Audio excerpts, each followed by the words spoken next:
3장 구약성경 515쪽입니다.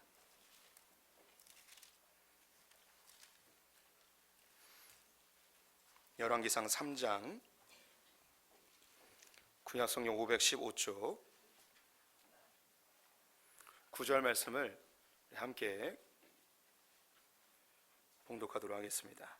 열왕기상 3장 9절 구약성경 515쪽입니다. 함께 두 번 반복해서 봉독하겠습니다. 누가 주의 이 많은 백성을 재판할 수 있사오리이까? 듣는 마음을 종에게 주사 선악을 분별하게 하옵소서. 누가 주의 이 많은 백성을 재판할 수 있사오리이까? 듣는 마음을 종에게 주사 주의 백성을 재판하여 선악을 분별하게 하옵소서. 아멘. 예, 오늘 이 신년 축복송에 오신 성도님들 너무너무 환영하고 감사하고 잘 오셨습니다.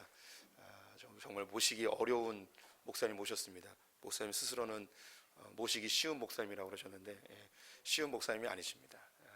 향남 신도시에서 가장 영향력 있고 또 한국의 이 교회 분립개척과 복음적인 교회 운동에 가장 선두에 서 계신 목사님이십니다. 이 목사님은 저에게 아주 좋은 모델이 되시고 또 목사님과 지속적인 교제를 하면서 또 우리 소풍교회 역시 그러한 교회가 되고자 하는 그런 열정이 생기는 목사님이십니다. 3일 동안 큰 은혜 주실 줄 믿으면서 우리 반갑게 환영하였으면 좋겠습니다. 나오실 때 할렐루야로 맞이하겠습니다. 할렐루야.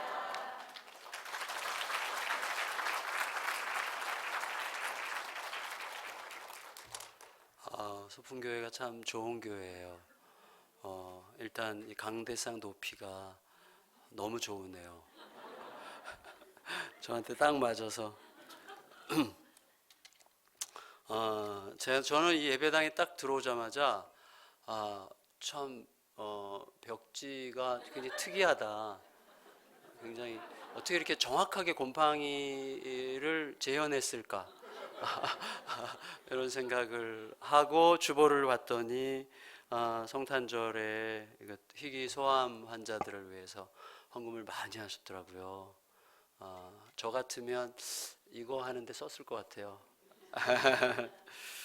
근데 참 이 건강한 그리고 나를 위해 너의 피를 흘리는 세상에서 너를 위해 나의 피를 흘리려고 하는 그리스도를 따라가려고 몸부림하는 이런 소중한 교회에 와서 하나님의 말씀을 이렇게 나누게 돼서 참 행복합니다. 제가 되게 행복할 것 같아요. 그죠? 네, 행복할 것 같습니다. 그래서 저도 뭐 이렇게 이제 막 배워가고 있는 중인데 이제 배우면서 또 배운 대로 조금씩 이렇게 순종하면서 이 길뿐이구나. 예수 그리스도와 그의 복음을 따르는 길뿐이구나 하는 것을 정말 뼈저리게 경험하고 제가 잔머리 10단이었거든요. 그렇게 생겼잖아요. 잔머리가 엄청 빠르죠. 제가 머리가 엄청 좋아요. 잔머리가. 그래가지고 이렇게 어떤 일이 딱 생기면 어떤 문제가 생기면 답이 그냥 보여요. 그래서 웬만큼 그리고 보이는 길을 따라서 이렇게 가면 되겠구나라고 생각해서 가면 웬만큼 맞아요. 그래서 그렇게 오랜 시간을 제가 살아왔었는데 나중에 이게 얼마나 저주스러운 건가를 깨닫게 됐어요. 그러니까 하나님이 계시지 않아도 되는 삶을 제가 살고 있더라고요. 그러니까 하나님 얘기를 참 많이 했어요. 제가 하나님 얘기를 많이 하고 설교도 많이 하고 복음 얘기도 많이 했는데 제 내면 깊숙한 곳에서는 제가 좀 이렇게 큰 교회, 좀 대형 교회 두 곳에서 기획 담당 목사를 했어요. 그러다 보니까 그 뭐 한 몇만 명의 그 성도들이 앞으로 10년 동안 어디로 가야 될 건가 뭐 이런 거를 생각하고 고민하고 하는 일을 오랫동안 하다가 저도 모르게 하나님께서 계시지 않아도 뭔가 되는 아주 치밀한 프로세스를 저도 모르게 깨닫게 되는 안 좋은 거죠. 그러면서 개척을 할 수밖에 없었고, 그래서 하나님이 하시는 방법, 그래서 목회의 주인은 하나님이신데 또 우리 그리스도인들의 참 주인이 하나님이신데 하나님이 하시는 방법대로 하나님께서 원하시는 그 길대로 한번 그냥 대답만 해보다가 죽자 이렇게 생각하고 이제 딱 만 10년 전에 개척을 했는데 하나님께서 진짜시더라고요. 예, 그리고 하나님의 말씀이 세상을 창조한 그 말씀이더라고요. 그리고 그 말씀은 지금도 우리 안에 들어와 나의 내면을 흔들고 그 흔들린 그 마음이 그 말씀에 대답하려고 할 때 새 창조가 내 안에서 일어나는 거예요. 그래서 마음에 없던 평화가 들어오고 울퉁불퉁했던 마음이 다듬어지고 꾸불꾸불했던 마음이 펼쳐지고 상처로 깊이 패였던 마음이 다져지고 교만으로 높아졌던 마음이 깎아지고 그러면서 마음의 길이 나는 거예요. 복음의 길이 나요. 그래서 복음대로 살고자 하는 마음의 길이 나면 그 다음에는 만사형통입니다. 이게 아니고 예수 그리스도와의 사귐 속에 살아가는 이 자유와 부요함과 만족과 이 풍부함이라는 게 얼마나 소위 저는 행복하다 이 말로는 충분치 않다고 생각하고 너무 아름다운 길을 하나님께서 예비하셨다는 확신을 하게 돼요. 그 아름다움은요 돈과 학벌과 이런 거랑 아무 상관이 없어요. 가장 못 배우고 가장 가난한 사람 속에서도 지극히 눈부신 아름다움이 있을 수 있어요. 그 그리스도와 함께 걷는 그 삶이거든요. 그래서 그 삶을 이제 우리가 조금씩 배워가는 거죠. 저도 지금 배워가는 중인데 오늘은 그 중에 하나 아주 가장 유치한 얘기부터 하자면 제가 만든 얘기예요. 제가 정시니까 정대리인데 제가 다니는 회사가 좀 큰 회사인데 우리 사무실의 팀장이 박 과장이에요. 박 과장. 아주 싸가지고 그 다음에 아주 무례하고 지멋대로고 그리고 아주 비인간적이고 그런 인간이에요. 이 박 과장이. 목사님이 김씨죠. 김 과장인데 그 김 과장이 아주 막 그래서 내가 이 김 과장만 생각하면 죄송해요. 박 과장으로 바꿀게요. 자, 박 과장이 생각만 하면 하여튼 회사를 가기가 싫은 거예요. 회사가 싫고 이거 때려쳐야 되나 그만둬야 되나 사는 재미도 없고 누구 한 사람이 나를 이렇게 딱 꽂아가지고 나를 괴롭히면 진짜 세상이 다 싫어지잖아요. 우리는 그 정도의 존재예요. 세상에 그렇게 많은 사람들 중에서 한 명만 나를 싫어해도 죽고 싶은 거예요. 제가 사실은 개척하기 전에 이제 어떤 그 전통적인 교회에서 목회를 했었는데 그 교회 성도들의 제가 볼 때는 98%가 저랑 아주 친밀하고 좋았는데 아주 소수의 분들이 저를 참 불편해했어요. 제가 지금 여러분들도 느끼셨겠지만 약간 그런 전통적이고 오래된 교회 성도들이 불편해할 만한 요소가 저에게 충분히 있어요. 좀 까불고 뭐 싸가지 뭐 이런 말도 막 싸가지 없게 하고 뭐 이러기 때문에 이렇게 좀 저를 별로라고 생각할 만한 분들이 있었는데 그분들 그 소수의 분들이 신경이 쓰이면서 제가 우울증에 걸렸다니까요. 그러니까 사람은 참 약한 존재예요. 기회가 되면 이 고백을 좀 하면 좋겠는데 제가 우울증으로 정신과 치료를 1년 정도 받았거든요. 근데 그게 제 인생의 가장 큰 선물이 되긴 했는데 어쨌거나 이 한 사람만 나를 힘들게 해도 살고 싶지 않은 게 인생이에요. 예, 누가 저한테 지옥을 어떻게 느낄 수 있을까요? 그래서 심하게 부부싸움 하면 금방 알 거야. 이렇게 이제 저는 보통 얘기하는데 심하게 부부싸움 하면 바로 지옥으로 들어가더라고요. 저 같은 경우는. 근데 박 과장이 그렇게 괴롭혀서 회사 가기가 그렇게 싫은 거예요. 그래서 늘 사는 게 싫고 사는 게 재미가 없고 사는 게 싫어? 재밌지? 네, 재밌어. 근데 사는 게 같이 하품을 너무 크게 해가지고 미안. 너무 멋있게 생겼어요. 근데 미래가 촉망되는 친구네. 근데 여러분, 근데 어느 날 이 정대리가 회사를 엘리베이터를 딱 탔는데 누구를 만났는데 회장님이랑 같이 탄 거예요. 그래서 회장님이 정대리 회사 생활 괜찮아? 어떻게 나를 아시지? 이분이 어떻게 나를 아시지? 저를 아세요, 회장님? 그럼 알지. 내가 정대리 주목해서 보고 있어. 그리고 기대를 많이 하고 있어. 그러니까 이 회사에서 정대리를 무조건 버티면 돼. 내가 정대리 키워줄 거니까 아무 걱정하지 말고 그냥 버텨. 괜찮아. 그냥 힘내. 내가 보고 있으니까. 그 말 들었어요.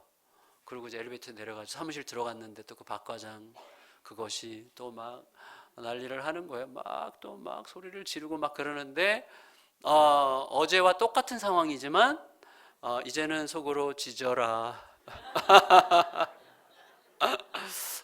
이렇게 되는 거죠. 근데 굉장히 유치한 예잖아요. 유치한 예인데 이게 사실이에요. 이게 사실이에요. 저는요, 신대원 1학년 들어갔을 때, 저는 원래 이제 막 기자 되겠다고 막 기자 시험 준비하다가, 다시 이제 하나님께서 저를 만져주셔가지고 회심하고, 다시 이제 목사 되겠다고 신학대학원을 들어갔을 때, 1학년 때 학교에 실망하고, 저에게 실망하고, 굉장히 하여튼 총체적인 난국이 와서 나는 목사 될 사람은 아닌가 보다. 그리고 이제 학교를 그만둘 생각으로 막 헤매고 있을 때 어느 정도까지 심각해졌는가 하면 내가 하나님을 아나? 혹은 하나님이 나 같은 사람을 아시나? 라는 데까지 가더라고요. 하나님이 나를 모르시는 것 같고 내가 하나님을 믿는다는 게 내가 그동안 믿는다고 내 자신에게 계속해서 뭔가 주문을 했고 내 자신을 자꾸 세뇌시켰을 뿐이지 실제로 나는 하나님을 모를지도 몰라 라고 하는 생각 하는 데까지 갔어요. 그런데 제 이제 후배 중에 지금은 어떤 그 굉장히 큰 출판사가 됐는데 막 굉장히 선도적인 출판사가 된 후배가 있어요. 그 친구 아버지가 예언 기도를 하시는 분인데 저는 예언 기도 이런 거 안 좋아하거든요. 그런데 자기 아버지는 그때 저희 학교 다닐 때 가장 존경하는 세계적인 신학자가 계셨어요. 김세윤 교수님이라고. 근데 그분이 상담을 받고 있대요. 자기 아버지한테. 그 말 들으니까 내가 이렇게 존경하는 세계적인 신학자가 상담을 받으니까 가서 만나볼 만 하겠구나. 그래서 이제 가서 만나봤는데 그분은 뭐 은사가 굉장히 풍부하신 분이에요. 그렇게 이렇게 딱 보고 대화를 몇 마디 나누면 금방 이렇게 마음에 있는 이야기를 다 해주시는 분인데 정확하시더라고요. 그런데 그 은사를 잘 안 쓰세요. 그리고 자기네 교회 성도들에게는 거의 그런 거 안 하세요. 왜냐면 그게 자기도 모르게 남발될까봐 굉장히 조심하시는 분이시더라고요. 근데 그분이 첫 마디가 이거였어요. 그 신학교 1학기 마쳤는데 신대원 1학년 학생에게 개척하세요. 그랬어요. 개척하세요. 하나님이 사람들을 많이 보내실 거예요. 그랬어요. 근데 저는 그 말을 들을 때 뭐 개척이니 부흥이니 이런 건 아예 안 들어왔어요. 딱 하나, 하나님이 나를 아셔? 이거예요. 하나님이 나를 모르시면 개척하세요. 하나님이 사람들을 보내실 거예요. 이 말을 할 수가 없잖아요. 하나님이 나를 아신다고 하는 사실로 인해서 한마디로 내가 하나님과 지금 통하고 있구나. 하나님 나를 보고 계시고 나를 보고 계신다고 하는 하나님을 내가 보기 시작한다고 하는 생각을 할 때에 하나님과 나 사이에 통하는 시간이 된 거예요. 통하는 시간. 완전히 변했어요. 제가 한순간 신대원 1학년 1학기 때 제가 완전히 책 저 뒷자리에서요 이렇게 하고 수업 들었거든요. 건방 떨면서 정말 건방을 떨면서 저것도 강의라고 해 막 이렇게 정말 제가 교만했어요. 근데 그렇게 하고 나서 바로 그 다음 주부터는요 맨 앞에서 두 번째 자리, 맨 앞자리는 침 튈 수 있으니까 맨 앞에서 두 번째 자리에 앉아가지고 강의, 내가 정말 존경할 수 없는 교수님들의 강의도 처음부터 끝까지 강의안을 정말 열심히 노트했어요. 노트하고 깨달은 것보다 적고 노트하고. 그러니까 모든 강의가 재밌는 거예요. 그리고 교수님들에게서 교수님이 이제 학기 초에 뭐 이렇게 강의 그 계획표를 나눠주면 그거 가지고 저희 스터디 그룹을 만들어서 그 교수님의 가장 대표적인 저서를 우리가 먼저 읽고 교수님을 초대해서 우리 스터디 그룹에서 같이 공부하고 뭐 이렇게 하면서 나머지 5학기를 완전히 행복하게 공부했어요. 예, 매우 우수한 성적으로 졸업을 했는데 강도사고시에서 떨어졌어요. 주님께서 저를 좀 이렇게 만져주셨죠. 이게 너무너무 감사한 일이었죠. 근데 어쨌거나 하나님께서 저를 까불지 못하게 딱딱 만져주세요. 딱딱 만져주세요. 이게 너무너무 감사해요. 진짜 돌아서면 가장 위대한 선물이다 이런 생각을 하는데 제가 지금도 너무 생생해요. 그때 하나님이 나를 아셔? 그리고 하나님이 나를 아신다는 사실을, 그러니까 하나님이 나를 알고 나를 보고 계시다는 사실을 확실하게 내 가슴으로 느끼면서 하나님과 통하는 그 순간에 그 어떤 그 기쁨이 막 나를 완전히 압도하고요. 내 모든 세포가 살아나는 느낌이 드는 거예요. 그러고는요, 삶이 완전히 아무것도 변한 거 없어요. 사실은 아무것도 변한 게 없는데 모든 게 변했어. 그리고 그 변화가 내 삶을 지금까지 끌고 가고 있는 거죠. 그러니까 이게 참 중요한 거예요. 하나님과 통한다는 게 그게 우리에게 얼마나 큰 자유를 주는지. 여러분, 정대리가 어제까지 죽고 싶었어요. 갇혔어요. 박 과장의 그 눈초리에 갇혀 있어요. 박 과장에 대한 분노에 갇혀 있어요. 박 과장이라고 하는 인간이랑 한 사무실에서 한다고 하는 것 자체가 그 생각에 갇혀 있어요. 감옥 생활하는 거예요. 감옥 생활. 그러니까 이 감옥에서 떠나고 싶으니까 자살도 하고 막 뭐 별의별 일을 하게 되는 거거든요. 다 갇혀 있기 때문이거든요. 근데 그 순간 회장님의 한마디를 딱 들었을 때 이 회사의 최고 책임자와 통하는 순간 갑자기 이 갇힌 자리에서 확 벗어나서 자유해지는 거죠. 그리고 자유가 내 회사 생활의 면모를 형성해 가는 거예요. 그러니까 회사 생활 앞으로 그런 식으로 진행되는 거예요. 이전과 다른 식으로 반응하고, 다른 식으로 반응하니까 다른 식으로 판단하고, 다른 식으로 선택하고, 다른 식으로 결정하니까 다른 결과가 나오는 거죠. 그렇게 해서 인생이 만들어지는 거예요. 왜? 인생의 진짜 회장님이신 하나님과 통하는 거예요. 그래서 예배가 그렇게 중요한 거예요. 예배가 그렇게 중요한 거예요. 예배 때 하나님과 내가 통하고 그의 말씀이 내 안으로 들어오면요, 말씀이 나를 흔들어 마음길을 내요. 그 마음길을 따라서 걸으면 빛이 있으라 하심에 빛이 있었고, 말씀으로 창조하신, 세상을 창조하신 그 말씀이 내 안에서 새 역사를 창조해 가기 시작해요. 그게 이런 영광스러운 삶이 진짜예요. 실제예요. 이것을 날마다 생생한 은혜로 경험하며 살아가는 우리 소풍, 참 이름도 너무 귀엽고 참 소망이 풍성한 교회인데 제가 아까 이름을 바꿔드렸어요. 소문이 풍성한 교회로. 그래서 이 소문 혹은 소망이 풍성한 교회의 모든 성도님들의 삶에 정말 그런 이 마음길, 복음으로 말씀으로 마음길이 열리고 하나님과 날마다 통하기 때문에 두려움과 분노와 억압에 갇히고 매이지 않고, 그리스도 하나님이 보고 계시고 나를 아시고 나를 보고 계시고 나를 보고 계시고 아시는 하나님을 내가 알고 보고 있다는 사실로 인한 그 소통, 그 통함으로 인한 자유가 우리 안에 넘쳐나시기를 예수님의 이름으로 축복합니다. 오늘 그래서 이게 그렇게 중요한 거예요. 오늘 이 솔로몬의 기도가, 여러분 우리가 늘 기도하는데 기도의 핵심은 내가 필요로 한 것을 하나님께 드린다는 게 중요하지 않아요. 왜냐하면 하나님은 그게 지금 나에게 전혀 필요치 않다고 생각하실 수도 있잖아요. 그러니까 내 필요한 것을 얼마나 자세하게 하나님께 아뢰냐가 중요한 게 아니에요. 물론 그것도 때로는 중요해요. 때로는 중요하고 기도는 구체적일수록 믿음이 있는 기도일 가능성이 있지만, 그러나 그것보다 훨씬 더 중요한 게 통해야 말이지. 하나님과 내 사이에 이렇게 통해야 말이죠. 근데 만일에 우리가 기도를 했는데 우리의 기도가 이 솔로몬의 기도처럼 하나님께서 엄청나게 기뻐하셨잖아요. 솔로몬의 이 기도를 하나님께서 너무너무 기뻐하셨고, 뭐라고 그랬어요? 이 기도가, 솔로몬의 기도가 하나님의 마음에 든지라 그랬어요. 하나님과 통했다는 거죠. 여러분 여기 10절 보실래요? 10절 시작. 솔로몬이 이것을 구하매 그 말씀이 주의 마음에 든지라. 하나님의 마음에 드는 기도.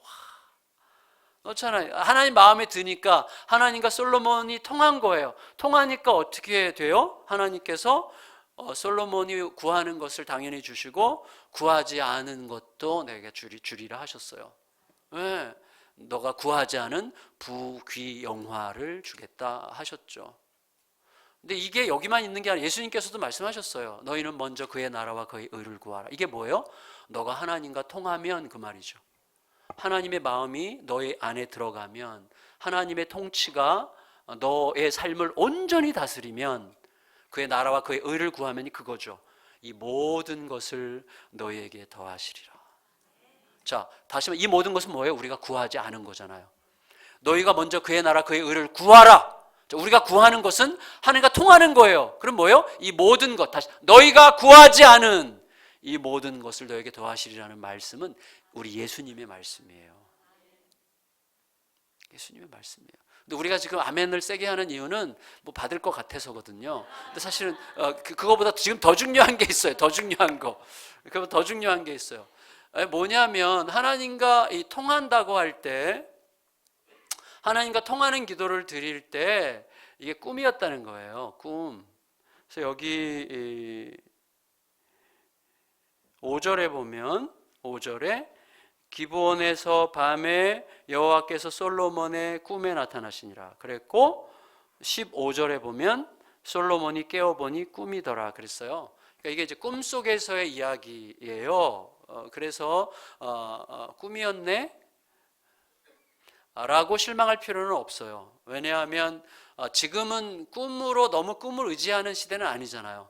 또 꿈을 너무 함부로 의지하고 함부로 해석하는 것도 굉장히 위험하잖아요. 우리에게는 너무나 소중한 말씀이 너무나 충분히 있기 때문에 굳이 꿈을 의지할 때는 아니죠. 그런데 고대 사회에서는 꿈이 하나님께서 자기 백성과 소통하시는 수단이었어요. 단지 꿈이었네가 아니라 굉장히 중요한 하나님의 계시의 수단이 꿈이었어요. 그리고 꿈을 통해서 하나님께서 많은 메시지를 주셨죠. 꿈속에서 많은 말씀을 주셨죠. 더구나 인간적으로 생각할 때 꿈은 여러 가지 이유가 있어요. 꿈을 꾸게 되는 이유가 있는데 저는 이런 생각을 하게 됐어요. 자, 솔로몬이 하나님 앞에 어떤 하나님의 마음에 쏙 드는 기도를 했는데 그 기도가 어떤 맥락에서 나왔는가? 어떤 맥락에서 그런 기도가 나왔는가? 그리고 그런 기도를 하기까지 어떤 사건들이 있었는가라는 생각을 하게 됐어요. 무슨 말인가 하면 솔로몬이 그런 하나님의 마음에 드는 기도를 했을 때 그 마음에 드는 기도가 나온 그 맥락이 있어요. 그 배경이 있어요. 배경. 근데 그 배경이 기막힌 배경이라. 무슨 말인가 하면 꿈속에서 하나님께서 솔로몬에게 내가 너에게 뭐 해줄까라고 물으셨을 때 솔로몬의 대답이 아주 기가 막힌 대답이에요. 그러니까 꿈속에서 그냥 대충 이렇게 말할 수 있는 게 아니라 평소에 엄청나게 체계적으로 많이 고민하고 생각하고 마음의 신비에 깊이 새겨지지 않았더라면 절대로 나올 수 없는 어떤 대답이 나온 거예요. 다시 말하면 이런 거죠. 굉장히 솔로몬이 왕이 된 다음에 굉장히 뭔가를 고민했다는 걸 알 수 있어요. 제가 사진을 배운 적이 있거든요. 사진. 그 사진 오카눈 목사님이라고 돌아가신 목사님께의 사진 선생님이 함철훈 작가라는 분이세요. 예술 사진을 찍으시는 분인데 그분에게 이제 저희가 10명 정도 팀이 1년 반 동안 사진을 배웠어요. 그리고 사진을 배우고 나서 저는 사진이랑 나랑 안 맞는다는 것을 알고 이제 카메라를 팔았는데, 근데 그 함철원 작가님의 강의가 대부분 사진을 어떻게 찍느냐가 아니었고 사진 철학을 많이 강의했어요. 사진이 영어를 써서 포토그래피가 사진이잖아요. 그래서 포토가 빛이에요. 그 그래피가 그림이죠. 그래서 사진은 빛으로 그리는 그림이다. 근데 빛은 우리 게 아니다. 그래서 카메라는 빛을 얼마나 길게 넣느냐, 많이 넣느냐, 짧게 넣느냐, 조금 넣느냐에 의해서 사진이 결정되는 거죠. 그래서 결국은 빛이 그리는 그림이에요. 여기도 보세요. 이렇게 컬러풀하지만 여기 불이 다 꺼지잖아요. 아무것도 안 보이죠. 근데 빛이 비추면 모든 게 환하게 이렇게 보이는 거죠. 컬러풀하게 보이죠. 그러니까 사실은 빛이 다 그림을 만드는 거죠. 빛이 없으면 없는 거예요. 그러니까 빛은 되게 신비한 거예요. 신비한 거. 빛이라는 건 아주 놀랍도록 신비한 건데, 자, 이게 중요한 게 아니라 빈 이야기만 하여튼 몇 달을 했어요. 근데 저는 아주 지겨웠는데, 자, 중요한 건 뭐냐면 이제 사진을 1년 반 동안 공부하고 나서 이제 어디 식물원에 가서 저희 동네 제가 추천을 해서 저희 동네 식물원에 가서 사진을 찍는데 입구에서 그분이 이런 얘기를 했습니다. 여러분이 이제 오늘 사진을 찍는데 여러분이 찍는 사진은 지난 1년 반 동안 나와 함께 공부한 사진에 대한 모든 이야기가 사진 속에 들어가는 게 아니라 여러분이 태어나서 지금까지 살아왔던 그 모든 세월이 사진 속에 들어가게 될 것입니다. 이렇게 얘기를 했어요. 그게 저에게 굉장히 의미심장하게 와닿았어요. 그러니까 제가 여기에 그 리더십들, 여러분 교회 리더십들의 그 인격과 색깔과 추구가 이 교회에 그대로 묻어 있는 거죠. 그렇죠. 그러니까 이 곰팡이가 쓸었지만 이게 그렇게 중요하지 않은 거예요. 지금 여러분이 교회를 추구하는 그 추구에는 좀 쓰러워도 괜찮은 거죠. 물론 좀 보기가 그렇게 썩 예쁘진 않지만 그래도 뭐 이게 뭐 대수야 훨씬 더 중요한 게 얼마나 많은데 라는 생각을 하는 거죠. 아니구나. 돈이 없어서 못 하셨어요.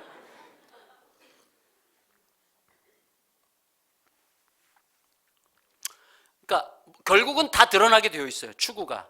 다시 말하면 여러분이 피사체, 사진을 찍을 때 대상이 피사체죠. 어떤 피사체를 선택하느냐 할 때 선택하는 것도 다 달라요. 우리가 살아왔던 삶이 무엇을 선택하게 하는 거예요. 그리고 그 피사체를 찍을 때 그것의 어떤 부분을 강조할 거냐, 이쪽을 강조할 거냐, 이파리를 강조할 것이냐, 꽃을 강조할 것이냐, 꽃술을 강조할 것이냐, 아니면 그 밑에 있는 잔디를 강조할 것이냐, 그리고 이 이파리를 선명하게 하고 배경을 날릴 것이냐, 배경을 선명하게 하고 이파리를 희미하게 할 것이냐, 사진을 흔들 것이냐, 아니면 칼렌더 사진을 찍을 것이냐, 아니면 추상적인 사진을 찍을 것이냐, 이 모든 것이 결국은 우리가 살아왔던 모든 삶이 우리도 모르게 거기에 들어가게 되어 있다는 사실 여러분 기억하세요.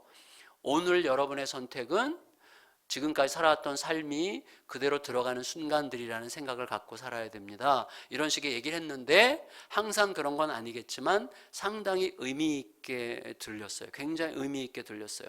그러면서 제가 어떤 생각을 하게 됐는가 하면 굉장히 그 유명한 이야기는 할게요.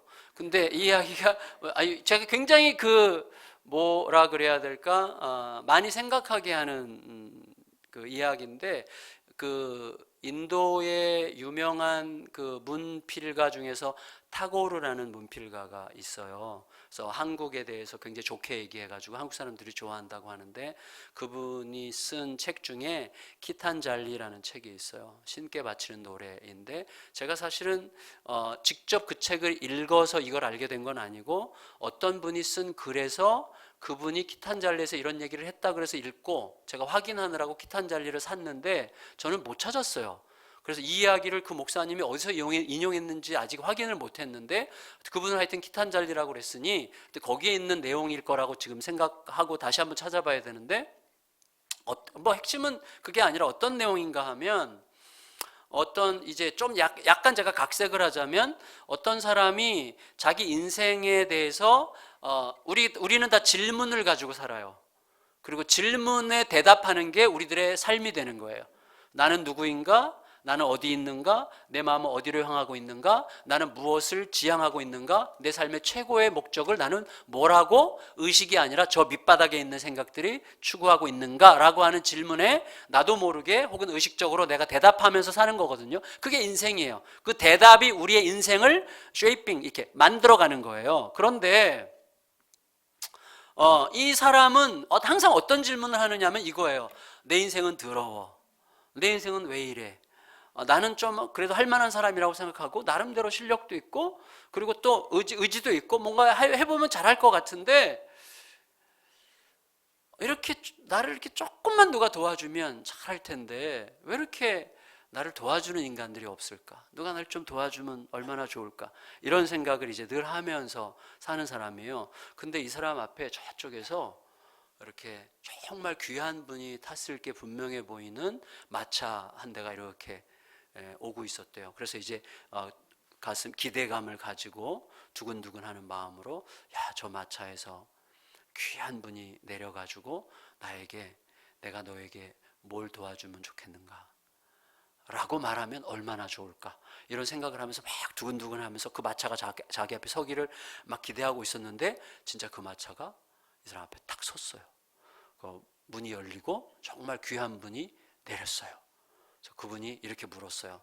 너는 내가 너에게 뭘 주기를 기대하고 여기 서 있었는가? 이렇게 물어야 되는데 이렇게 안 물었어요. 이렇게 안 묻고 어떻게 물었는가 하면 너는 나에게 무엇을 주기 위하여 기다리고 있었는가? 이렇게 물었어요. 이게 타고르의 천재성인 것 같아요. 너는 나에게 무엇을 주기 위하여 여기서 기다리고 있었는가?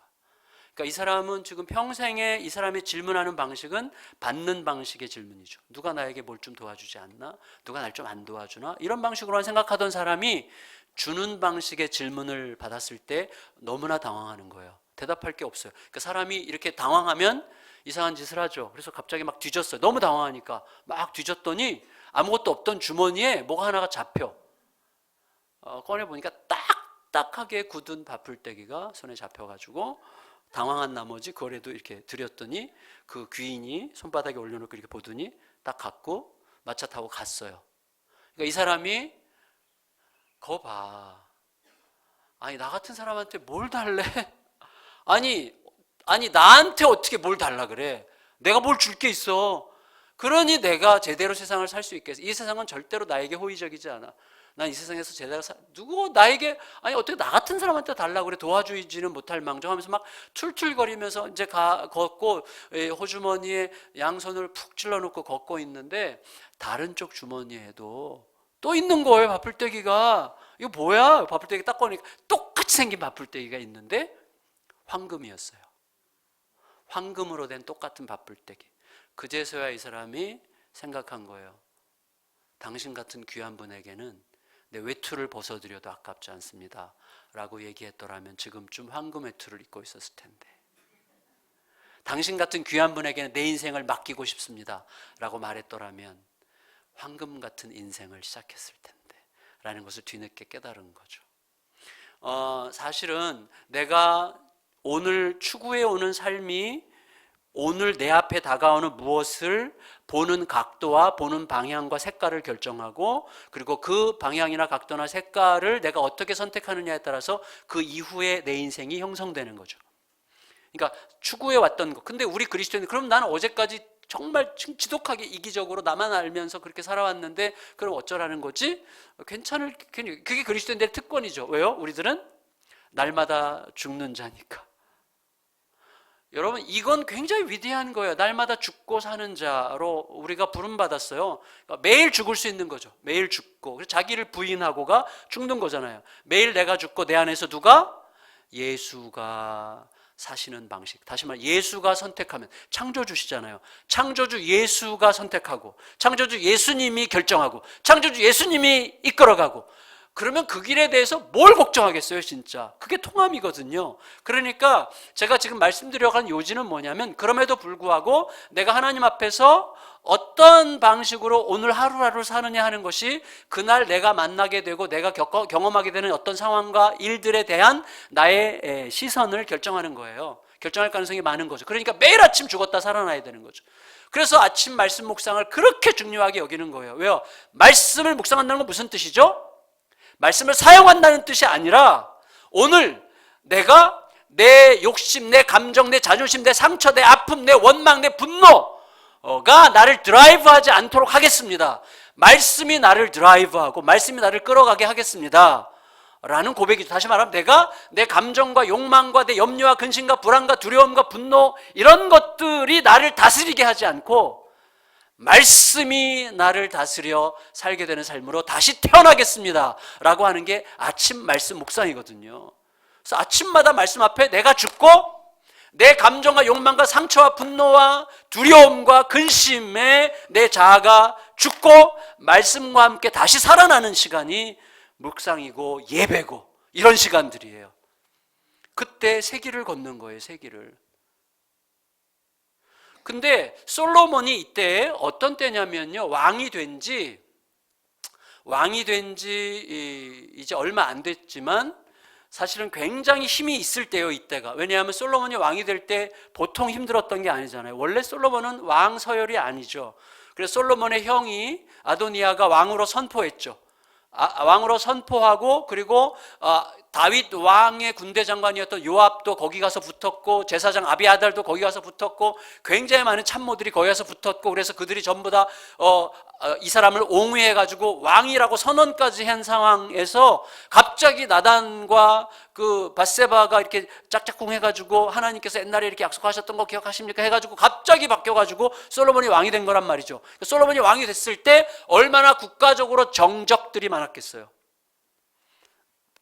얼마나 솔로몬을 경계하는 사람들이 많았겠어요. 그러니까 그 모든 정적들을 전부 다 정리하고 이제 열왕기상 4장에 가면 인사정책이 나오거든요. 솔로몬의 인사정책. 그러니까 정적들을 전부 다 제거하고 나라를 견고하게 세울 만한 어떤 상황인데, 솔로몬이 왕이 되면서 엄청나게 많이 고민했던 것 같아요. 어떤 고민인가 하면, 내가 왕으로서 어떻게 이 나라를 다스릴 건가에 대해서 고민했을 것 같은데, 그 증거가 뭐냐면, 자, 하나님께서 여러분에게 꿈속에 혹은 실제로 기도하는 중에 내가 너에게 뭐 해줄까?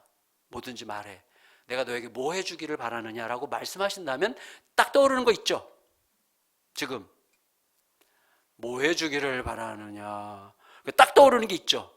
자, 솔로몬에게도 뭐가 있었을 건데, 솔로몬은 하나님께서 내가 너에게 뭘 해주기를 원하느냐라고 물으셨을 때 솔로몬의 첫 번째 대답이 독특해요. 아버지 이야기를 해요. 아버지 이야기. 여기 여러분 보세요. 5절 6절을 읽겠습니다. 5절과 6절. 열왕기상 3장 5절 6절 시작. 나타나시니라. 하나님이 이르시되 내가 내게 무엇을 줄꼬 너는 구하라. 솔로몬이 이르되 주의 종 내 아버지 다윗이 성실과 공의와 정직한 마음으로 주와 함께 주 앞에서 행함으로 주께서 그에게 큰 은혜를 베푸셨고 주께서 또 그를 위하여 이 큰 은혜를 항상 주사 오늘과 같이 그의 자리에 앉을 아들을 그에게 주셨나이다. 아멘. 자, 여러분, 이거 굉장히 중요한 것 같아요. 그러니까 솔로몬의 의식 속에 내가 왕으로서 어떤 왕이 돼야 되겠는가를 생각할 때 자기가 모델로 삼을 수 있는 유일한 왕은 자기 아버지였던 것 같고, 아버지는 이스라엘이 대혼란기로부터 갓 벗어난 때부터, 그리고 사울 왕이라고 하는 좀 무능한 왕 있을 때 블레셋에게 꼼짝 못하던 그런 왕으로부터 나라를 이어받아서 나라를 굉장히 견고하게 세우고 블레셋을 압도하고 모압과 암몬을 제압하고 나라를 굉장히 견고하게 세운 40년 동안 왕 위에 있으면서 물론 실수도 몇 번 했지만 그래도 끝내 하나님 앞에 서고자 했던 왕으로 솔로몬에게 기억됐죠. 그래서 아버지는 어떻게 했는가, 아버지 어떻게 했는가를 엄청나게 고민을 했기 때문에 하나님께서 내가 너에게 뭐 해줄까라고 물으셨을 때 아버지 얘기를 하는데 너무나 체계적으로 대답을 했어요. 다시 말하면 아버지의 인생을 한마디로 딱 요약을 했어요. 아버지의 인생을 딱 요약했는데 몇 가지 특징을 얘기했어요. 성실, 공의, 정직이에요. 아버지 인생을 성실과 공의와 정직이라는 세 단어로 딱 요약을 했는데, 생각해 보니 성실과 공의와 정직이 어디서 나왔어요?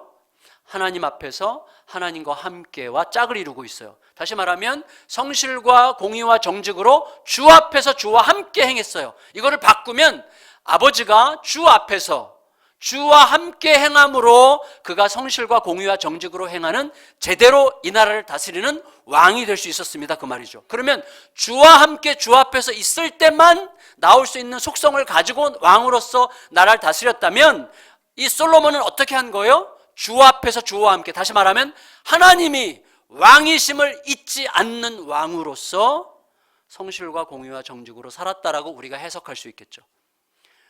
그러니까 이렇게 우리가 정리할 수 있어요. 솔로몬이 아버지의 인생을 생각할 때 아버지는 성실과 공의와 정직으로 행한 사람인데, 그것은 어디서부터 나왔는가? 자기의 도덕적인 노력과 갈고닦음이 아니라 하나님이 이 나라의 진짜 왕이심을 절대로 잊지 않고 진짜 왕이신 하나님과 함께 진짜 왕이신 하나님 앞에서 평생을 행함으로 이러한 아름다운 속성을 통하여 이 나라의 진짜 통치자가 될 수 있었습니다. 그 말이죠. 우리가 알듯이 이스라엘의 왕이 진짜 왕이 될 수 있는 길은 하나밖에 없죠.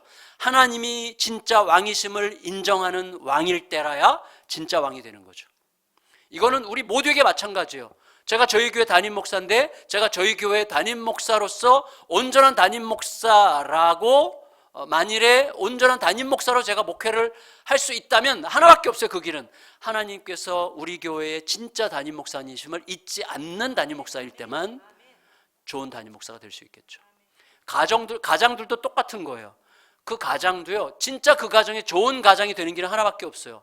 이 가정의 진짜 가장이 하나님이심을 잊지 않는 가장일 때라야 진짜 가장이 되는 거죠. 모든 경우에 마찬가지인 거죠. 솔로몬이 그것을 제대로 깨달았어요. 얼마나 많이 묵상했는지 꿈속에서 하나님께서 내가 너에게 뭐 해줄까 그랬더니 하나님, 저희 아버지는 하나님을 진짜 왕으로 한시도 잊지 않으려고 했던 왕이었습니다. 이런 거죠. 자, 다시 말하면 좀 더 비약적으로 요약하자면 이거죠. 하나님께서 솔로몬아 내가 너에게 뭐 해줄까 그랬더니 하나님이 왕이십니다. 이렇게 대답한 셈이라고 할 수가 있겠어요. 하나님이 왕이십니다. 자, 하나님 앞에 설 때 우리의 삶에 이걸 이제 내일 저녁에 좀 더 자세하게 얘기를 나눌 건데 하나님이 누군지를 내가 제대로 이해하고 고백하는 게 결국 우리들의 인생을 만들어요. 하나님을 어떤 분으로 살고 있느냐가 오늘 우리들의 얼굴 표정과 그 일에 대한 우리들의 반응과 그 상황에 대한 나의 어떤 마음가짐을 전부 다 결정해요. 내가 하나님을 어떤 분으로 생각하고 있느냐에 의해서 다 결정되는 거예요. 이게 굉장히 중요한 거죠. 그러니까 솔로몬이 하나님께서 내가 너에게 뭐 해줄까라고 얘기하셨을 때 하나님이 왕이십니다라고 선언을 했어요. 하나님이 진짜 왕이십니다라고 선언을 했는데 우리가 너무나 잘 알듯이 우리 장로교 신학이 참 좋은 점이 이거죠. 하나님을 알게 될 때 뭐예요? 내가 누군지를 비로소 알게 되는 거죠. 그러니까 하나님이 누구신지를 하나님이 진짜 왕이신지를 내가 안다면 우리의 모든 삶은 어디서부터 문제가 생기죠? 내가 왕인 척하기 때문에 생기는 거예요. 자, 선악과 생각해보세요. 선악과의 별명이 뭐죠? 창세기에서 선악과를 다르게 뭐라고 표현했어요? 선과 악을 알게 하는 나무죠. 뭐가 선인지 뭐가 악인지 알고 사는 게 얼마나 중요해요? 맞잖아요. 뭐가 선인지 악인지 알고 사는 게 얼마나 중요해요. 근데 하나님께서 선악과를 만들어 놓으시고 먹지 말래요. 선과 악을, 그걸 먹고 선과 악을 알아서 뭐가 선인지 뭐가 악인지를 알고 사는 게 얼마나 중요하겠어요? 근데 선과 악을 알게 하는 나무를 만들어 놓고는 못 먹게 하셨어요. 왜요? 선과 악을 알게 하는 나무를 먹고는 어떻게 되죠? 내가 선과 악을 안다고 생각하게 되는 거예요.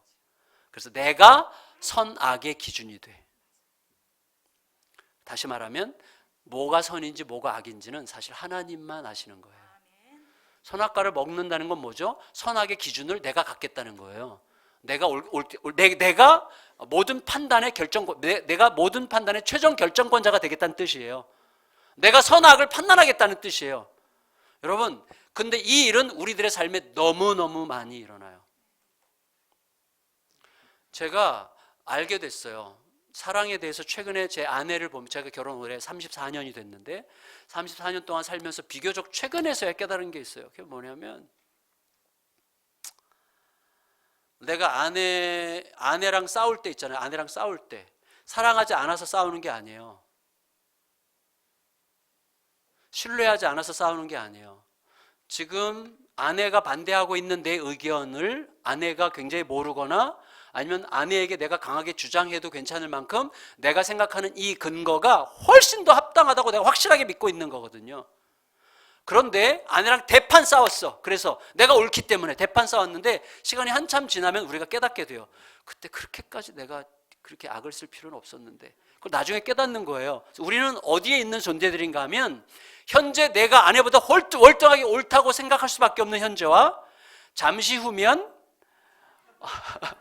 내가 그렇게까지 악을 쓸 필요는 없었을 텐데 라고 반드시 다가오게 될 그 미래 사이에 끼어 있는 거예요. 우리들은. 그 사이에서 우리에게 필요한 게 뭐예요? 오래 참음이에요. 오래 참음.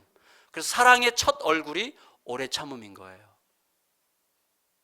사랑, 고린도전서 13장에서 사랑을 얘기할 때 사랑의 첫 번째 묘사가 뭐예요? 사랑은 오래 참고예요. 사랑의 첫 얼굴이 오래 참고예요. 왜냐하면 다시 말하면 내가 모든 걸 알고 있는 듯이 생각하지 않겠다는 거예요. 지금 아내가 말하는 게 내가 볼 때는 완전히 틀렸어. 내가 완전히 옳아. 그래도 옳을 수도 있다고 생각하면서 기다리는 게 오래 참음이에요. 잠시 후면 내가 그렇게까지 악쓸 필요가 없었는데 라고 생각할 게 분명한 미래가 올 거라는 사실을 미리 땡겨서 생각함으로 참는 게 오래 참는 거예요. 그때 사랑이 이기는 거예요. 그때 사랑이 이겨요. 우리들은요 항상 내가 주인이 되려고 해요. 내가 왕이 되려고 해요. 근데 하나님이 진짜 왕이심을 고백할 때 내가 누군지가 보이는데 이 솔로몬이 그래서 하나님이 왕이십니다라는 식으로 고백한 다음에 곧바로 그 다음에 뭐라 그랬어요? 7절 읽겠습니다. 7절 시작. 나의 하나님 여호와여, 주께서 종으로 종의 아버지 다윗을 대신하여 왕이 되게 하셨사오나 종은 작은 아이라 출입할 줄을 알지 못하고. 네, 여러분 아까 제가 말씀드렸죠. 솔로몬이 지금 정적들을 다 제거하고 나라를 재편하고 인사정책을 통해서 나라를 이제 견고하게 세울 그 시점에 딱 왔어요. 근데 그때의 솔로몬의 자기 인식, 자기를 누구라고 생각해요? 출입할 줄 모르는 어린 아이에 불과합니다. 이게 하나님 앞에 서 있을 때 자기 인식이에요. 우리말로 좀 더 과격하게 번역하면 하나님 저는 똥오줌 못 가리는 어린아이에 불과합니다. 제가 뭘 할 줄 알겠습니까? 이거예요. 자, 주여 그러므로 저에게 필요한 것은 이것입니다 라는 하나님의 마음에 쏙 드는 기도가 어디서 나와요? 하나님의 크심과 나의 보잘것없는 하나님의 위대하심과 나의 초라함 사이의 격차를 인식하는 데서 나오는 거예요. 그게 은혜예요. 은혜는 하나님의 위대하심과 나의 초라함 사이의 어마어마한 격차를 인식할 때만 나와요. 언제 은혜가 없어요? 하나님을 막 말은 그렇게 하지만 하나님을 그렇게 대수롭지 않게 생각할 때는 은혜가 절대 없어요. 동시에 나를 대단한 줄 알면 은혜는 없는 거예요. 언제부터 은혜가 떨어져요? 여러분 은혜가 가장 많을 때가 언제예요? 주여 내가 누구고 한데, 내가 무엇이고 한데, 나 같은 게 뭐라고, 그때까지 은혜가 있는 거예요. 내가 누구고 한데, 이게 지켜질 때까지. 언제부터 은혜가 떨어져요? 내가 누구고 한데가 내가 누군데로 바뀌어. 내가 누군데? 내가 누군 줄 알아? 나 말하지 않겠어요? 근데 하여튼 내가 누군데 이런 거죠. 그게 이제 쓱 올라오면 더 이상 은혜는 없어요. 망한 거예요. 그래서 이 하나님의 크심과 나의 초라함 사이에서 내가 누구고 한데가 지켜지는 때까지만 은혜가 나오는 거고, 그 은혜가 우리에게 정확하게 기도하게 하는 거예요. 그래서 솔로몬으로 하여금 하나님의 크심과 하나님의 왕이십니다와 내가 얼마나 보잘것없는 존재에 불과한가 사이에 그 인식이 있는 동안에, 그러므로 저에게 지금 필요한 것은 이거밖에 없는 겁니다 라는 제대로 된 하나님과 통하는 기도 제목이 나오는 거죠. 저희가 이렇게 복음운동, 지금 모든 교회가 복음을 가지고 있지만, 우리가 복음을 가지고 있지만 복음을 종교적으로 율법적으로 바꾸는데 능수능란하기 때문에 복음을 복음되게 하자라고 하는 운동을 지금 하고 있는데, 거기에 제가 사실은 여러분들의 담임 목사님을 초대했어요. 우리 같이 합시다. 여러분 목사님 좀 보내주세요. 아멘? 별로 한 3분의 2는 지금 찬성하지 않아요. 3분의 1만 지금 아멘 하는데, 목사님이랑 같이 하면 너무 좋을 것 같아요. 목사님 성향이랑도 너무 잘 맞고, 한국교회에 하나님이 주신 지금 굉장히 중요한 선물이에요. 복음운동인데, 지금 당회 서기세요? 집사님? 죄송해요. 자, 보세요. 자, 중요한 건 뭐냐면, 뭐 당회 서기님이 결정하는 건 아니죠. 그죠? 네. 자, 중요한 거는 땀이 나네. 쓸데없는 얘기를 하면 땀이 나네. 그 목사님을 초대한 건 쓸데없는 얘기가 아니고, 그 이후에 저의 얘기들은 다 쓸데없는 얘기였어요. 근데 저희가 복음 운동을 하면서 저희가 이제 종종 의도적으로 확인하는 것 중에 하나가 소위 복음 도표라는 거예요. 복음 도표. 간단해요. 복음 도표라는 게 뭐냐면, 사람이 예수 그리스도로 부름을 받고 이제 예수를 믿기 시작했잖아요. 그럼 정상적인 신앙생활이 이렇게 진행이 되면, 자, 예수님 믿기로 결정한 지점부터, 믿음의 삶을 시작한 지점, 쭉 인생을 살아오다가 예수를 만난 지점부터 둘로 갈라져요. 이렇게 둘. 하나님에 대한 인식과 나에 대한 인식이 이렇게 갈라지면서 점점 벌어져요. 이게 정상적인 신앙생활의 특징이에요. 그래서 내가 정말 은혜를 입고 말씀 안에 살고자 몸부림하면 몸부림할수록 하나님은 점점 높아지세요. 너무 크고 위대하시고, 진짜 하나님을 생각하면 감히 어떻게 하나님을 내가 함부로 말할 수 없고, 하나님을 이용해 먹으려고 하는 생각 자체가 얼마나 무서운 짓인가 하는 것을 깨닫게 되는 거예요. 그러니까 하나님에 대한 경외감이 막 점점 커지는 거예요. 하나님은 너무너무 크고 놀라우시고 위대하신 분이세요. 반면에 나는 이전보다 훨씬 더 나쁜 놈이 돼요. 나 같은 것이 어떻게 나 같은 것한테 이렇게 은혜를 주셨지? 막 나는 점점 내가 더 큰 죄인이 된다는 뜻이 아니라 전에 보이지 않던 더 예민한 죄까지 막 보이는 거예요. 여러분 똑같은 거예요. 여러분, 진리는 빛이죠. 빛. 진리는 빛이에요. 그래서 진리는 빛이기 때문에 진리를 알고 진리로 점점 더 가까이 가면 진리가 우리를 담대하게 하죠. 왜? 안 보이던 게 보이니까. 진리는 못 보던 걸 보고요.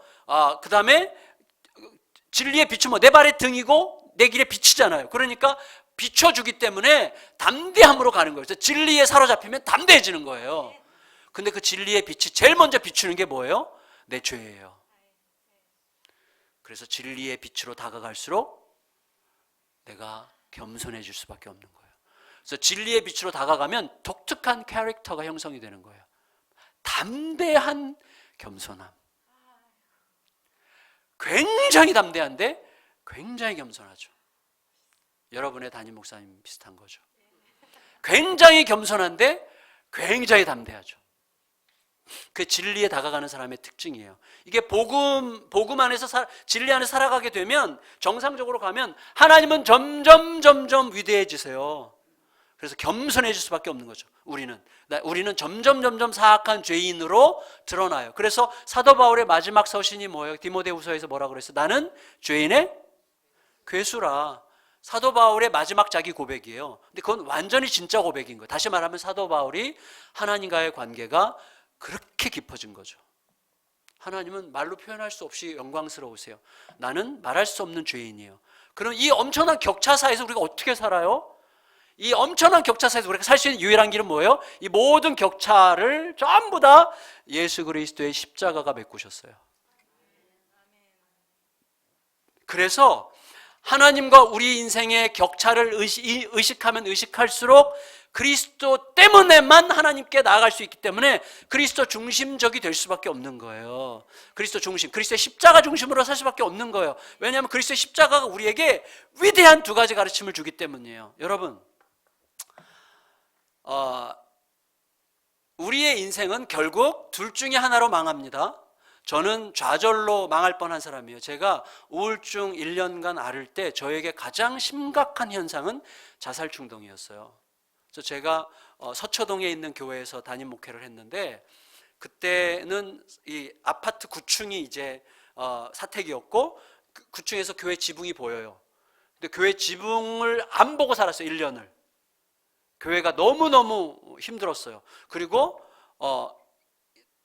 나도 모르게 베란다에 가서 딱 서서 뛰어내리려고 한 적이 몇 번 있고 뛰어내리면 너무 행복할 것 같은 거예요. 모든 게 끝나고 평화가 올 것 같은 거예요. 그때 그런 확신이 막 엄청나게 강렬하게 와가지고 제 아내가 저를 24시간을 떠나지를 못했어요.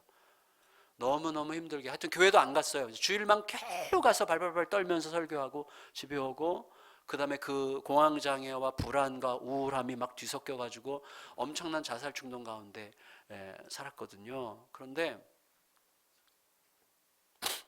이 좌절로 그때 제가 망할 뻔했고 또 언제 사람이 망하죠? 자만으로 망하는 거예요. 자만으로 망하는 길은 간단해요. 자만은요 승승장구하는 것처럼 보이는데 자만의 증거는 뭐죠? 내 주변에 나 때문에 피 흘리고 누워있는 사람들이 늘어나는 거예요. 그건 내가 이미 자만된 거예요. 내 주위에 나로 인해서 상처받고 힘들어지는 사람이 자꾸 늘어나. 내가 나도 모르게 어느새 자만해 있는 거죠. 그래서 인생은 딱 두 가지로 무너져요. 모든 사람은 전부 다 두 가지예요. 자만 아니면 좌절로 끝나는 거예요. 이 둘을 피하는 게 사는 길이에요. 근데 예수의 십자가가 우리를 지켜주는 유일한 힘이 되는 거예요. 가장 실제적으로 말한다면. 왜냐하면 예수의 십자가가 우리에게 두 가지를 가르쳐 주죠.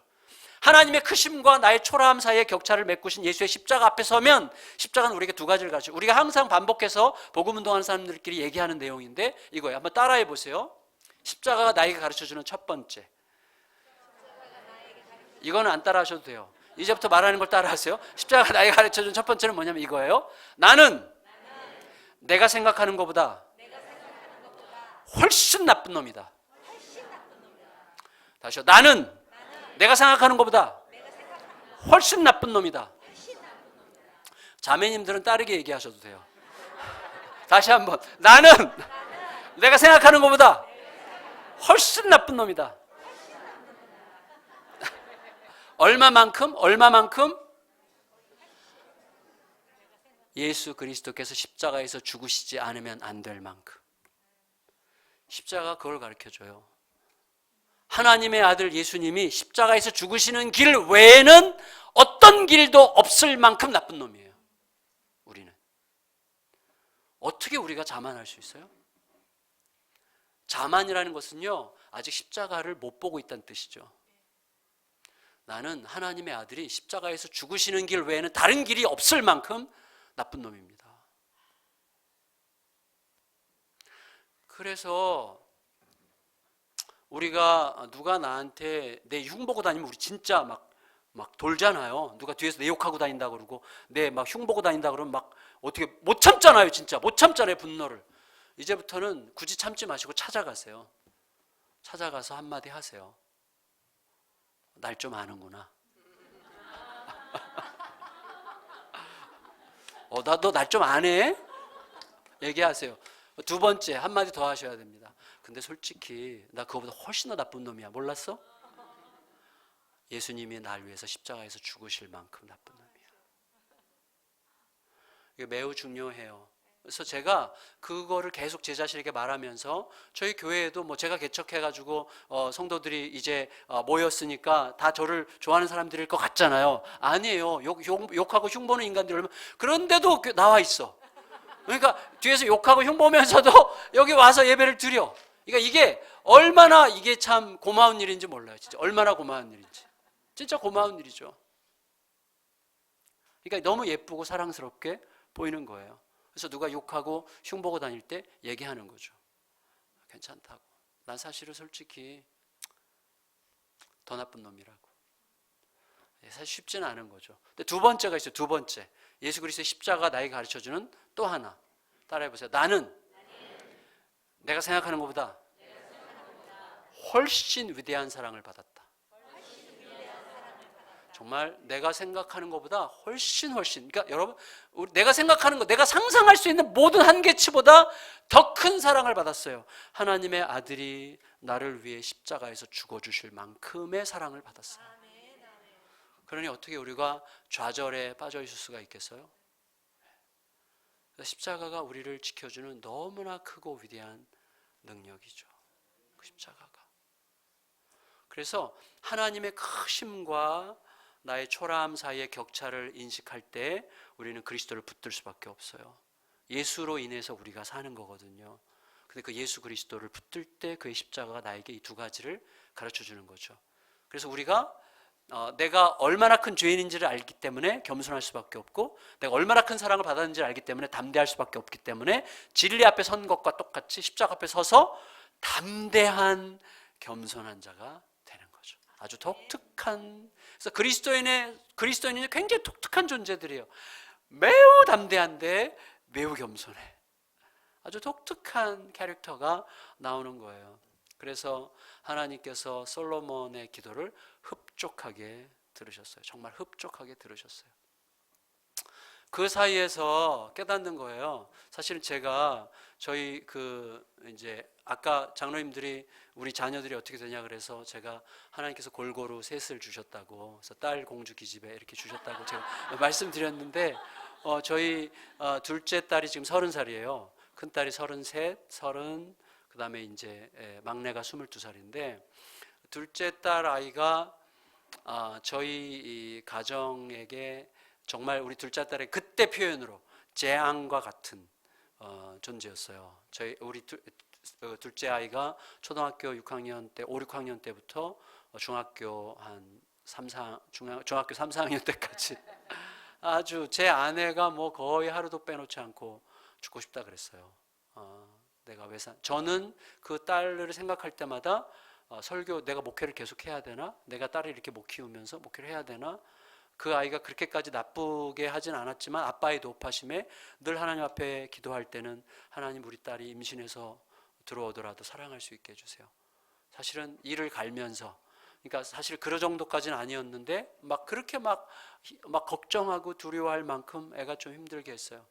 그리고 교회에서 저에게 자랑감이 절대로 못 됐어요. 제가 안산 동산교회라는 교회에 부목사로 있을 텐데 설교하려고 딱 서면 벌써 성도들이 속에서 말하는 게 들리는 것 같아. 뭘 설교야, 네 딸이나 잘 키우지, 이런 말이 막 들리는 것 같아요. 그러니까 너무 주눅이 들고 내가 이런 마음으로는 목회를 못하겠구나 이렇게 생각하고, 또 우리 딸이랑 같은 학교 다니는 아이들이 뭐 세고 셌잖아요. 거기에 막 주일학교 아이들만 그때 한 5, 6천 명 됐거든요. 그러니까 막 엄청나게 많은 아이들인데 그 아이들이 다 아는 거죠. 우리 딸이 어떤지를 학교에서. 뭐 공부는 뭐 일체 뭐 거의 42명 중에 항상 39등. 그래서 제가 한번 칭찬해 줬어요. 넌 정말 꾸준하고 일정하고 너 뒤에는 항상 3명이 있구나. 그럼 저희 딸은 걔네들 다 운동부야. 그리고 하여튼 고등학교를 하여튼 갈 학교가 없어가지고 그냥 고등학교를 포기를 저는 했는데 지가 어떻게 알아가지고 저기 화성시 끝자락에 있는 남양만이라는 곳에 지금은 엄청 좋은 학교인데 그때는 각 학교 고등학교를 갈 수 없는 아이들이 가는 두레자연고등학교라고 있었는데 그 학교 가서도 뭐 바닥이었어요. 공부를 안 하고. 그런 상황이었고 얘가 중3 때 저랑 이렇게 말싸움 하는데 저를 단번에 울리더라고요. 감동으로 아니라 완전히 저를 짓밟더라고요. 그래서 막 말싸움이 둘이서 막 이렇게 피크가 되니까 제가 또 워낙에 이렇게 말로 이렇게 막 세게 이렇게 막 짓밟는 게 있거든요. 그러니까 이 아이가 아빠, 나 아빠랑 더 이상 얘기하고 싶지 않은데 내가 세상에서 제일 싫어하는 사람이랑 얘기하는 거 괴로워. 그러니 제가 어떻게 더 얘기하겠어요? 제가 제 방에 조용히 가서 울었다니까요. 얼마나 서럽게. 물론 그 아이의 본심이 아닌 줄 알지만 나중에 알았지만 그때는 진짜 이게 가슴이 찢어지는 소리예요. 너무너무 힘들고 이가 갈렸는데 제가 이제 그러고 나서 수초동에 있는 교회 담임으로 갔고 얘는 다행히 얘가 다니는 학교가 기숙학교야. 얼굴 안 봐도 돼. 그러니까 이제 얼마나 그때 막 편안해졌는지. 근데 얘가 이제 금요일 날 오고 그 다음에 월요일 날 학교를 가는데 토요일 날 새벽에 제가 기도를 하는데 딱 이걸 깨닫게 하신 거예요.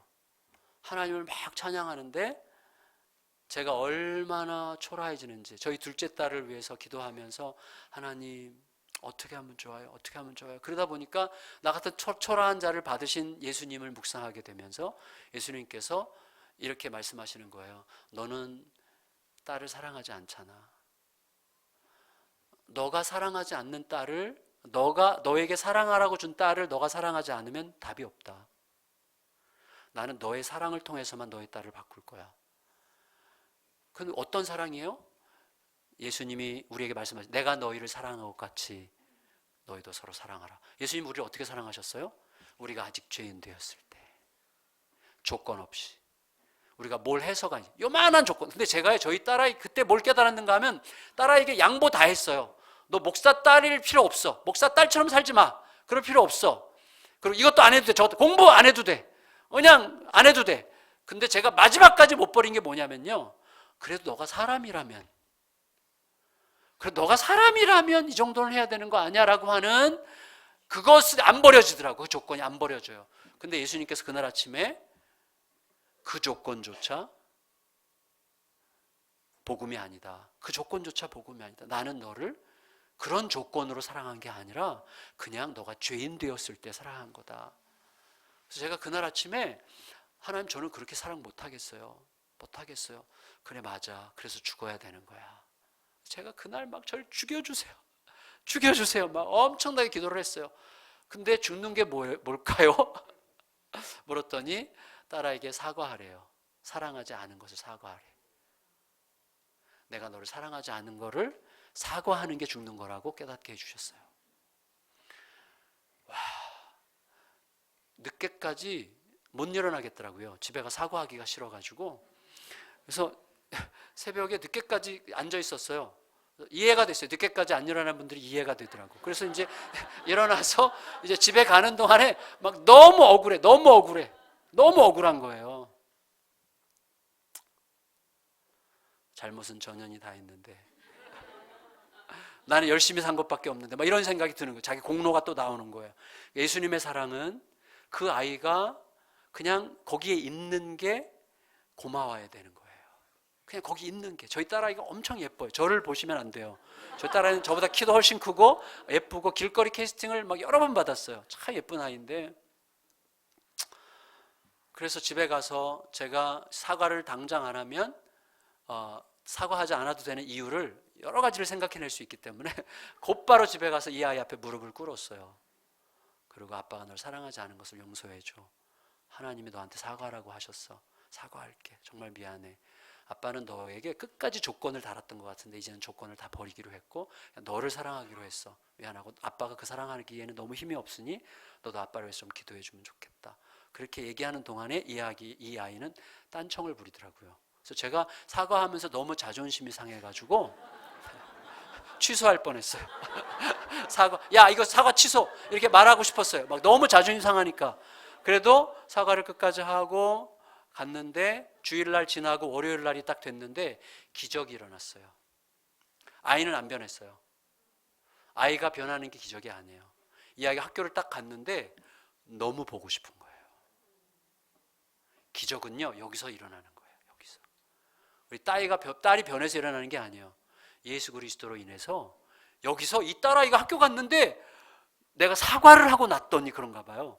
내가 완전히 죽은 건 아니지만 죽는 신용이라도 했더니 너무너무 보고 싶은 거예요. 내가 사과한 그 딸 너무너무 안쓰럽고 보고 싶고, 얘가 거기서 버스 몇 번 갈아타고 서초동에서 저기 남양만까지 2시간 걸려가지고 또 가는 아이를 생각하니까 너무 안쓰럽고 미안하고, 그 아이를 미워했던 제가 너무너무 막 밉고 너무 불쌍해가지고요 막 학교를 쫓아갔어요. 간식 사가지고 가서 막 나오라고 그래서 먹이고, 그 다음부터는 제가 약속했어요. 속으로 용돈 무조건 3배, 10,000원 달라 그러면 30,000원, 시간 1시간 내달라 그러면 3시간, 그리고 절대 아무 소리도 안 하고 사랑해, 너가 아빠 딸인 게 너무나 고마워, 정말 고마워, 너가 아빠 딸인 것만으로도 아빠 너무 행복해, 이 말만 했는데 처음에는 이게 그렇게 힘들더라고요. 말하는 게 힘들고 징글징글하게 느껴졌는데 나중에 이게 1년 가고 2년 가니까 나중에 그게 자연스러워지고 서로 조금씩 우정이 생기고 그렇게 됐어요. 얘가 고3 때 저에게 문자를 보냈어요.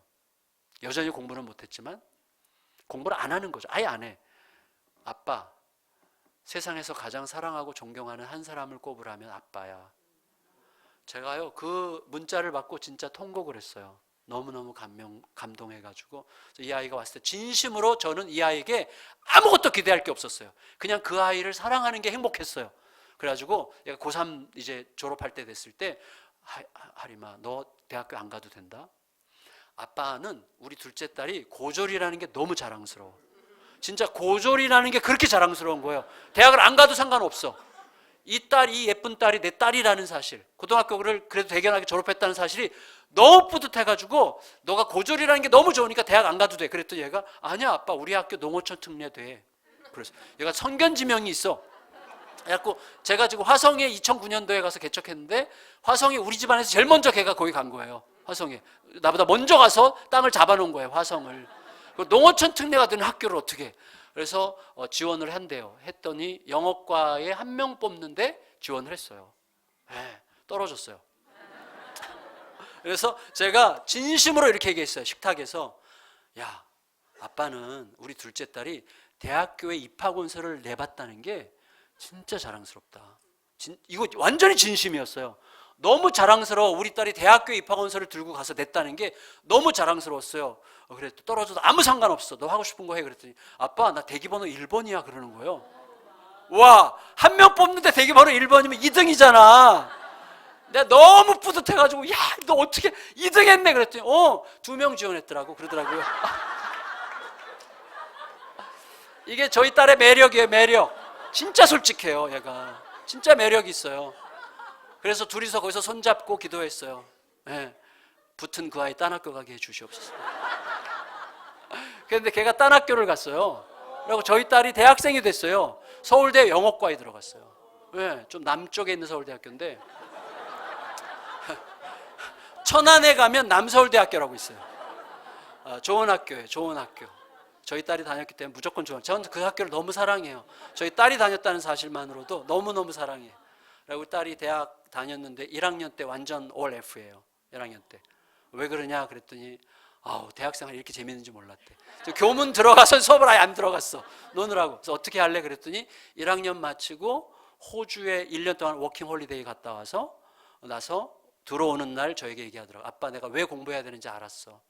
근데 그때부터 공부를 해가지고 계절학기 때 빵꾸난 과목 다 메꾸고 3학년 4학년 때는 학교에서 국가에서 장학금 받고, 졸업할 때 학교에서 1명 뽑아서 회사 차려주는데 뽑혀가지고 학교에서 차려줘서 회사 운영하다가 팔고 우리 교회 부목사랑 눈이 맞아가지고 결혼해서 사모님이 됐어요.